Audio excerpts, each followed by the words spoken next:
Hey guys, welcome back to the channel. Today is the day I always knew would come, but I wasn't ever looking forward to.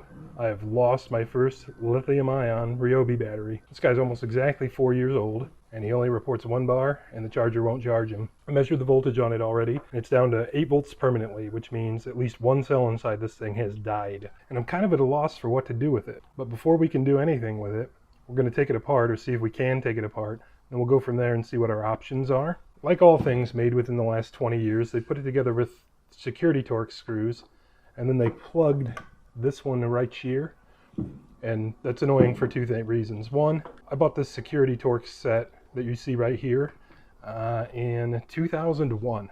So for 19 years, I've been able to open stuff like this, and I would guess that's probably true most people that can do stuff. And the same thing's true with this plug. I can get a drill out and take that thing out, or I can just try and hook it out of there with this pick, and we'll see what happens there. Or maybe that's epoxied in. That would be annoying. Maybe my complaining was too early that they've actually done something that really does lock us out. That would piss me off. But anyway, it's just annoying they do crap like this, because if we want to take it apart, we're going to take it apart. And yeah, I think they did epoxy that in or something. I would have guessed that'd be a... Oh, no, it is a cap. Yeah, just dumb. Things they've done to annoy me. Let's see if we can burn the house down playing with batteries. And that was taking about 5 eternities too long. Oops, wrong way.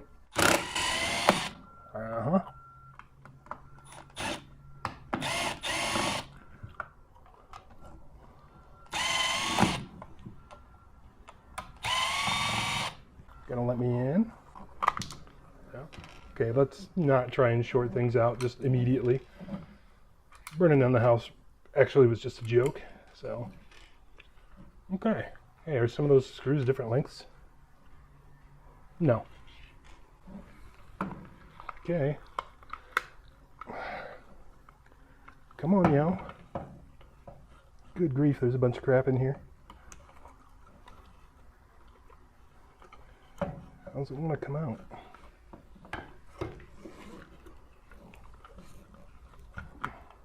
Okay, so those lock buttons don't really hold on to anything. That's good. Oh, guess they do. Well, there you go. I'm going to assume LGDAH whatever battery actually means these are perhaps LG batteries, but it is exactly what I thought it is. It's 550 cells. Man, there's a whole lot more to one of these things than I was really hoping for. And I actually started this video with the thought that I'm going to need you guys to help me anyway. I don't know what to do here. I can buy these cells, but to buy 5 of them that are high quality, like Samsung's or Sony's, is about 35 bucks. This is I think a 1.5 amp hour battery. I can get a new one of these, not on sale or anything else, at Home Depot for like 50. The thing is, the new ones don't have the little indicators on them until you get up to like, I think a 2 amp hour or something like that. I think they're roughly the same price. And I've kind of grown to like that. And the one battery I have that doesn't have it, I really miss it. So I thought I might have a few options here. One would be to buy that battery from Home Depot, cannibalize it, and stick it in this one. I was really hoping that this cell pack here would just like plug into a board or solder onto a board, and that doesn't at all appear to really be the way it is. That board is disturbingly well integrated.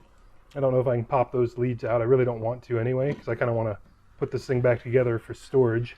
But it looks like she soldered on there in a couple places right there, and I guess just a couple places right there. And then I think maybe that board will just lift off of there. So that's one option maybe we could do, is we could buy a $50 battery, gut it, turn it into this battery they don't make anymore. So we'll say that's option A. Option B, which I'm not a super huge fan of because I really don't know what I'm doing, is to buy the individual cells, which again cost like 35 bucks, and try and resell it. It's got these little T-dealies on here that are all like spot welded. They're not actually soldered together. So I might be able to just solder them on, but I might not. That might not work out well either. Third option is there's a place that I found online, I think in Tennessee, and I've also emailed a local company to ask them if they do this, but I doubt they do, but they rebuild power tool batteries. The dumb thing in the case of this thing is they charge 30 bucks to do it, which is actually pretty fair considering their labor and the cells and everything else. But I have to pay to ship it to them and pay to get it back. So by the time that happens, I'm into this guy for 50 bucks when a new one is 50 bucks. So this is where I'm looking for you guys to help me. I'm kind of good to go any direction here. We can try and buy one and gut it just for fun. Worst case scenario is we put it back together and we have a working battery. We can try and buy cells and resell this thing, which I'm giving that as far as succeeding. We can send it off to a place that rebuilds them and just see what that experience is like. Why not? Just for funsies, right? Or we can just straight up buy a new one and forget about this 1.5 amp hour battery. The only thing is I really do like this battery just due to the size and weight of it. It's just nice and convenient to deal with. And I think to get up to a battery that has the indicator on it again, it's like a 3 amp hour, and those are considerably larger. Yeah. So there's a 3 compared to this 1.5, or we'll call it a 2. And I kind of like the size, but I want the indicator, and I don't want this, and So you guys decide, which way are we going here? We're just going to forget about this thing and just buy a new one? We're going to try and put new cells in it? We're going to gut a Home Depot battery? We're going to mail it off and try and have it fixed? Let me know in the comments what you want to see. And there she is, all reassembled like we were never there. So I'll probably leave this video out there for, I don't know, several months, several weeks, whatever. However long it takes to get a good number of opinions, and tell me why you think we should do it one way or another. I'm good to go anyway. I've got 4 other batteries to use, so I'm in no urgency to replace this thing. So let me know what you guys think. As always, guys, I want to thank you for stopping in, and we'll catch you on the next video.